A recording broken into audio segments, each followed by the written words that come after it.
నమస్కారం. నా పేరు శ్రీరామ్ శర్మ. ఎవరైనా సరే వడ్డీ వ్యాపారం చేయాలి అనుకుంటే, అంటే ఎవరికైనా డబ్బులిచ్చి వడ్డీ లాభం కోసం ఎక్స్‌పెక్ట్ చేస్తే కంపల్సరీగా లైసెన్స్ ఉండి తీరాలి. లైసెన్స్ ప్రభుత్వం నుంచి తీసుకోవాలి.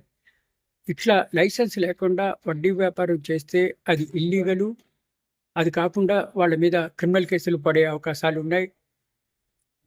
5,000 నుంచి 2.5 లక్షల వరకు డిపాజిట్ చేయాలి సంబంధిత శాఖలో.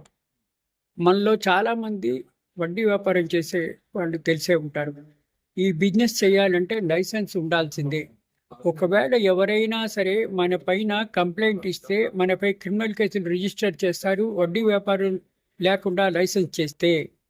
వడ్డీ వ్యాపారం లైసెన్స్ లేకుండా ఎవరైనా పోలీస్ స్టేషన్లో కంప్లైంట్ ఇస్తే డిపార్ట్మెంట్ ఆఫ్ కమర్షియల్ ట్యాక్స్ లేదా పోలీస్ శాఖ విభాగం పరిగణలోకి వస్తుంది. వాళ్ళు కేసు పెట్టే అవకాశం ఉంది.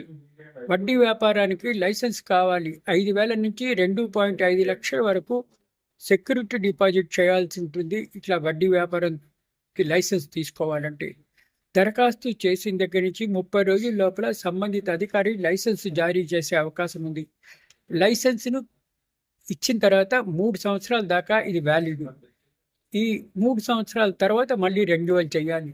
ఇట్లా వడ్డీ వ్యాపారం లైసెన్స్ లేకుండా వడ్డీ వ్యాపారం చేస్తే అది క్రిమినల్ కేసు అవుతుంది. చాలా సీరియస్ కూడా.